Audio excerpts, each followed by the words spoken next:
देखिए, ये जो मामला बताया जा रहा है, हमने तुरंत संज्ञान लिया है और मैंने प्रातः उठते ही अपने ड्रग कंट्रोलर को कहा कि जाकर इसकी कार्रवाई करें और केंद्र सरकार के अधिकारी भी इसकी पूरी जानकारी ले रहे हैं। केंद्र सरकार के हेल्थ सेक्रेटरी और फार्मास्यूटिकल सेक्रेटरी ने आज प्रातः ही हमारे जो हेल्थ सेक्रेटरी हैं उससे बात की है और ये निर्णय तय हुआ है कि पहले कोई कार्रवाई करने से पहले इसके हम सैंपल चेक करवा दें। तो इसके सैंपल लेके जो सेंट्रल ड्रग लेबोरेटरी है कैलकाटा में, वहाँ पर सैंपल भेजे गए हैं। वहाँ से रिपोर्ट आने के बाद अगर कोई चीज़ गलत हुई तो बहुत सख्त कार्रवाई करी जाएगी। की मांग उठ रही है, इसमें हिंदू देवी देवताओं का अपमान बताया जा रहा है।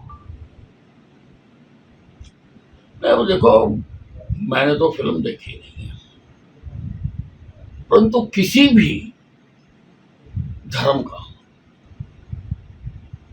किसी भी माध्यम से किसी को अपमान करने का अधिकार नहीं है।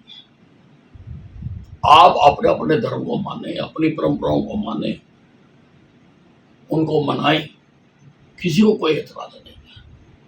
लेकिन अगर कोई किसी भी धर्म का अपमान करता है तो उसके खिलाफ जनता उसको बर्दाश्त नहीं करेगी।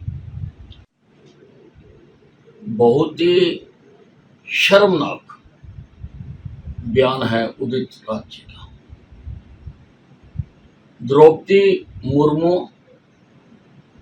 चुनाव जीतकर वो प्रजातांत्रिक व्यवस्था का अपमान कर रहे हैं, वो एक माफी मांगनी चाहिए।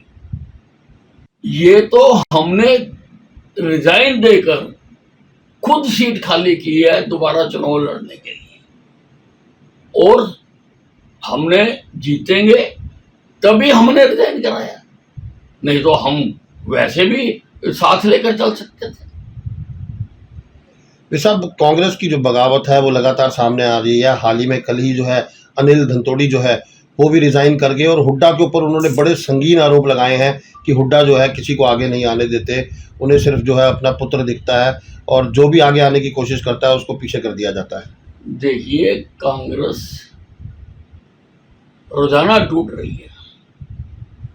ये तो कांग्रेस के नेता तो आप देखेंगे एक दिन खड़े होकर ये गीत गाएंगे, इस दिल के टुकड़े हजार हुए, कोई यहाँ गिरा कोई वहां गिरा, बहते हुए आंसू रुक ना सके, कोई यहाँ गिरा कोई वहां गिरा। इनको तो पता नहीं लगेगा, इनके लोग देख